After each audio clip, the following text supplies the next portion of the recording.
میں نے یہ نہ سوچا کہ یہ پہاڑ کا کون سیزن ہے۔ اس کا مطلب ہے انتظامات جبھی سے شروع کر دیے تھے۔ گولو نے چائے کی ٹرے لا کر فرش پر رکھ دی۔ وہاں مکھیاں بن بنانے لگیں۔ توبہ ہے، یہ گنے کا سیزن کمبخت آیا اور سارے ظفر پور پر مٹ گئی۔ مکھیوں نے ہلا بولا، چلو اندر چلو۔ بنی چچی نے کہا، یہ روہیلا کنبا پچھوا اردو بولتا ہے۔ بڑے کمرے میں چھوٹی بہو کے جہیز میں لایا ہوا سین مائکا کا فرنیچر چمچما رہا تھا۔ گودریج کی الماری کے اوپر نئے کمخواب کے جز دانوں میں لپٹے قرآن شریف رکھے تھے۔ دیواروں پر نت نئے کیلنڈر، اون کے گولے سے کھیلتی ولایتی بلی کی تصویر، اللہ رسول کے تغڑے، کارچوبی جھالر والے آتش دان کے اوپر شیشے کے کیس میں جاپانی گڑیاں۔ جمع جمایا گھر۔ بٹو بیگم نے مسہری پر بیٹھ کر آنکھیں بند کر لیں۔ کروشیا کے میز پوش سے ڈھکے ریڈیو سیٹ کا بٹن دبا کر بنی چچی کی لڑکی نے دہلی لگایا۔ خبریں آ رہی تھیں۔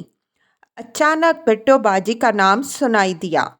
گوشی کا ادگھاٹن کرتے ہوئے بیگم اظہر علی نے کہا، ارے بٹو کا نام آ رہا ہے، ارے عائشہ جلدی سے ان کو بلا کر لاؤ۔ خبروں میں بٹو کا نام آ رہا ہے، بنی چچی چلائیں۔ بننے چچا دوڑے دوڑے آئے۔ اس وقت سیمینار کے متعلق خبر ختم ہو چکی تھی۔ اوہو، ہم نہ سن سکے، انہوں نے سر ہلا کر کہا۔ ویسے ہم تمہاری ساری تقریریں ریڈیو پر سنا کرتے ہیں۔ بیٹھیے بننے چچا، بٹو نے اکتاہٹ سے کہا۔ یہ دونوں بیچارے ان کی دلجوئی کی پوری کوشش کر رہے تھے۔ باہر دیوار کے نیچے میدان میں کچھ بچے ٹیسو لیے جا رہے تھے۔ ٹیسو اکر کر سے، ٹیسو مکر کر سے، دلی پر ہے کالا کوٹ، مار سکندر کاری چوٹ۔ بننے چچا نے سر ہلایا۔ بے سوچے سمجھے اب تک ایسے گیت گا رہے ہیں۔ انہی عوام نے تو کس کی قوم کو ویلکم کیا تھا۔ حالات کا بہاؤ اتنا ہے، کتنے کام دنیا میں بے سوچے سمجھے ہوتے ہیں۔ انہوں نے ایک آہ بھری، اور اگر سوچ سمجھ کے بھی کرو تو کیا فرق پڑے گا۔ بٹو بیگم تکیے کے سہارے نیم دراز ہو گئیں، ہاتھ سے مکھیاں ہٹائیں۔ سارے قصبے میں شیرے کی مہک پھیل گئی۔ ہم کو اس کی مہک کی عادت نہیں رہی، بننے چچا نے معذرت خواہ انداز میں کہا۔ اس سال میرے ہاں بھی گنے کی فصل خوب ہوئی۔ اللہ کے فضل و کرم سے دوسری نے بھی کام شروع کر دیا ہے، مبارک ہو۔ اسی طرح ان کے تینوں بھائی ان کو اپنی فارمنگ کے متعلق بتلایا کرتے تھے۔ پھر دل میں ہوک سی اٹھی، جانے وہاں پہنچ کر کیا کریں گے پردیس میں۔ بٹو بیگم کو ان کے پیاروں کی اس بے مروتی اور بے وفائی سے شدید ذہنی دھچکا لگا تھا۔ شوہر کی موت کا غم ہرا تھا۔ ان سب کی روانگی بھی دائمی جدائی کے برابر ہی تھی۔ ایک بار گئے تو گئے، جب آئیں گے تو اجنبیوں کی طرح اکھڑی اکھڑی طنزیہ باتیں کرتے۔ ایسے مناظر وہ دوسروں کے گھروں میں بہت دیکھ چکی تھی۔ شام کو انہوں نے پرچہ بھیج کر اپنی سہیلی علیمہ بانو کو بلوا بھیجا۔ اندھیرا پڑے وہ آئیں۔ بیٹیا کو ساتھ نہیں لائیں؟ بٹو بیگم نے پوچھا۔ علیمہ خاموش رہیں۔ جب لڑکی کے لیے بیٹے کا پیغام دے چکی ہیں تو اب ساتھ لانا کیا مانا؟ اب ہم نادار ہیں تو کیا بے غیرت بھی ہو گئے کہ لڑکی ہونے والی ساس کو سلام کرنے حاضر ہو جائے؟ یا یہ ولایت کے چکر لگا لگا کر خود بھی انگریز ہو گئی ہیں؟ بٹو نے کہا، علیمہ وہ سب بھاگ گئے، تم کو بھی اطلاع نہ دی۔ علیمہ بولیں، وہ مجھ سے کون سے تعلقات استوار رکھتے تھے؟ معاف کرنا بٹو، تمہاری بھاوجیں بھتیجیاں تم سے بہت مختلف تھیں۔ ہم مفلسوں سے ان کا کیا میل؟ بٹو نے کوئی جواب نہ دیا، ہاتھ ہلا ہلا کر چہرے سے مکھیاں اڑاتی رہیں۔ پھر آہستہ سے بولیں، علیمہ میرے میاں اللہ کے گھر گئے، میں کے والے پردیس سدھارے، اب تم میری منہ بولی بہن ہی یہاں رہ گئی ہو۔ چلو خیر، اب ہم تم ہی مل بانٹ کر زندگی گزار لیں گے۔ علیمہ نے سر ہلایا۔ دل میں امید کی شمع روشن ہوئی۔ اب تو یقیناً یہ بہت جلد میری بچی کو بہو بنا کر لکھنؤ لے جاؤیں گی۔ بٹو کچھ نہ کہہ پائیں۔ یک بارگی پھر رونے کا دورہ پڑا، ہچکی بندھ گئی۔ بنی چچی باورچی خانے سے بھاگی آئیں۔ بننے چچا باہر سے آ کر دروازے میں ٹھٹک گئے۔ ایک ہاتھ اوپر کی چوکھٹ پر رکھا نرمی سے بولے،